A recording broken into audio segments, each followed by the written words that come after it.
Γεια σας, καλώς ήρθατε και πάλι στο κανάλι μου. Σήμερα θα σας μιλήσω για ένα πολύ όμορφο παιδικό ανάγνωσμα.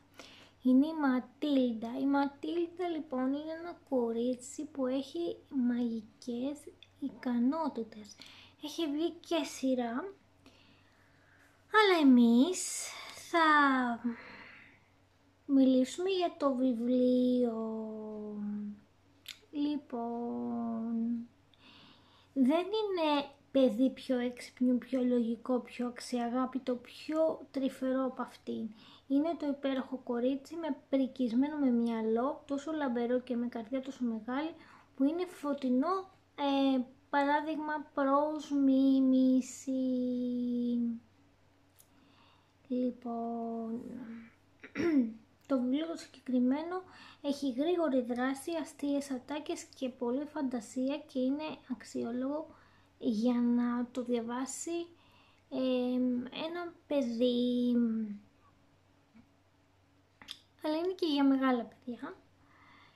Η Ματίλντα εντυπωσιάζει τα παιδιά τους, μαθαίνει πως υπάρχουν πολύ κακοί αλλά και πολύ καλοί άνθρωποι, ακόμα και πως το σώμα μας βρίσκει απίνθενες δυνάμεις όταν έχουμε θέληση και όταν το παλέψουμε όλα φτιάχνουν στο τέλος. Η Ματίλντα είναι διαχρονική και υπέροχη, συμφωνώ απόλυτα. Πάμε να δούμε ένα απόσπασμα από το βιβλίο. Λοιπόν, το συγκεκριμένο βιβλίο είναι για ηλικίες από 9 έως 11 ετών και ο συγγραφέας είναι ο Ντάλκ.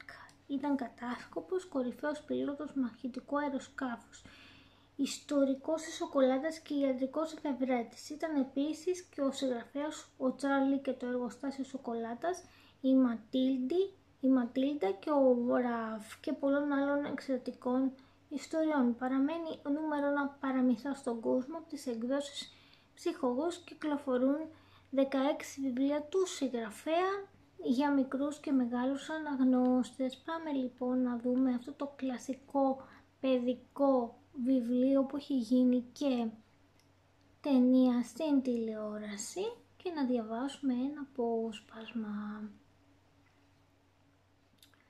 Λοιπόν, πάμε να το δούμε και να βάλω και τα γέλια μου, γιατί όπως καταλαβαίνετε χωρίς τα γέλια δεν γίνεται τίποτα. Πού είναι τα γέλια μου? Δεν τα βρίσκω. Κάπου πρέπει να είναι, τέλος πάντων. Ξεκινάμε την ανάγνωση και δεν πειράζει. Η βιβλιοφάγος. Είναι αστείο αυτό που σημαίνει με τις μαμάδες και τους μπαμπάδες. Ακόμα και στις περιπτώσεις εκείνους που το μοναχοπέδι τους είναι ο πιο συγχαμερός βρωμομπόμπυρας που μπορείς να φανταστείς. Εκείνοι επιμένουν και πιστεύουν πως έχουν το πιο υπέροχο παιδί του κόσμου.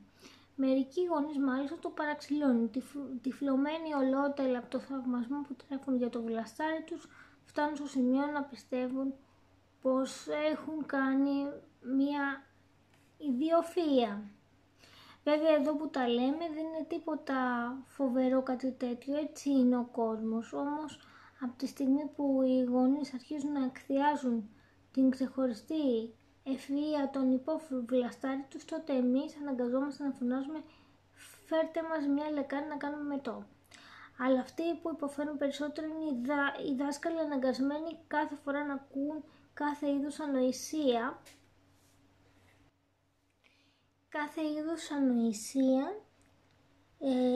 από τους καχεντρεχιάδες γονείς. Συνήθως όμως παίρνουν το αίμα τους πίσω όταν έρχεται η ώρα να γράψουν στο τέλος του χρόνου τους ελέγχους. Αν ήμουν δάσκαλος θα σκαρφιζόμουν μερικές πραγματικά τσουκτερές παρατηρήσεις για τα παιδιά των ξεμοραμένων γονιών. Είναι εξαιρετικά αντιπαθητικό κορίτσι και ίσως με κέντριζε να πιο η Φιώνα έχει την ψυχρή ομορφιά του παγόβουνου, αλλά αντίθετα με αυτό που συμβαίνει σε εκείνο, σε αυτήν δεν υπάρχει απολύτως τίποτα κάτω από την επιφάνεια. Νομίζω πως θα ήταν απολαυστικό να γράψω τους ελέγχους στο τέλος της χρονιάς για τους αντιπαθητικούς της τάξης μου.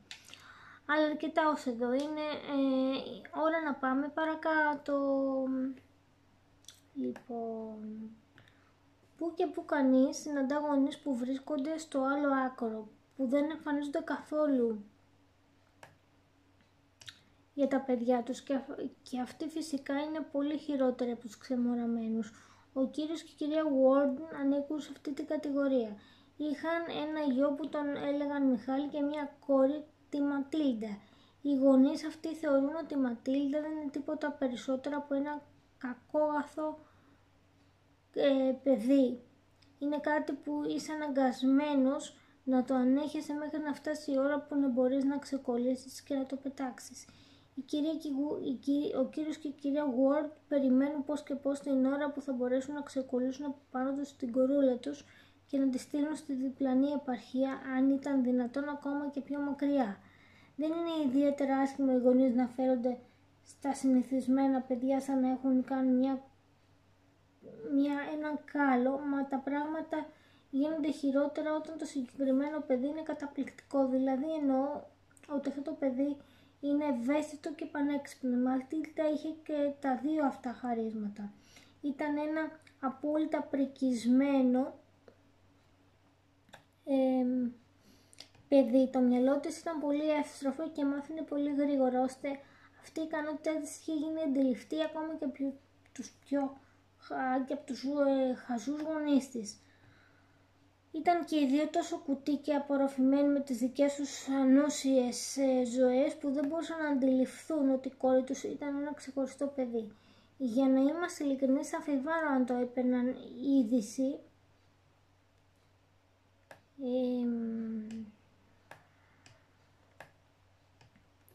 Αν το κοριτσάκι τους σερνόταν στο σπίτι με το σπασμένο πόδι. Ο αδερφός της Ματίλντας, ο Μιχάλης, ήταν ένα φυσιολογικό αγόρι, αλλά η αδερφή του, όπως είπα, ήταν τόσο διαφορετική.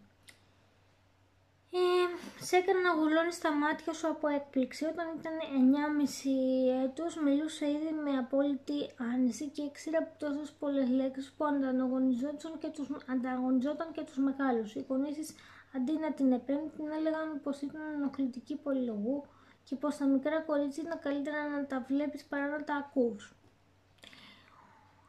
Είναι ένα μικρό απόσπασμα από το βιβλίο που σας αναφέρω ότι έχει γίνει και ταινία. Είναι ιδιαίτερο ξεχωριστό λογοτεχνικό παιδικό βιβλίο, αλλά και για μεγάλα παιδιά, μεγαλύτερα παιδιά, όπου οφείλουν οι γονείς να το έχουν στην βιβλιοθήκη για να δείξουν στα παιδιά τους ότι όταν θες κάτι πολύ μπορείς να το πετύχεις. Αυτό ήταν το βίντεο μας για σήμερα. Θα τα πούμε σε ένα επόμενο βίντεο. Σας ευχαριστώ πολύ για την υποστήριξη και την αγάπη σας. Σας φιλώ πολύ. Και περισσότερα βίντεο μου στο κανάλι μου μπορείτε να πατήσετε εγγραφή και το κουδουνάκι για να σας έρχονται ειδοποιήσεις. Φιλιά πολλά. Γεια σας.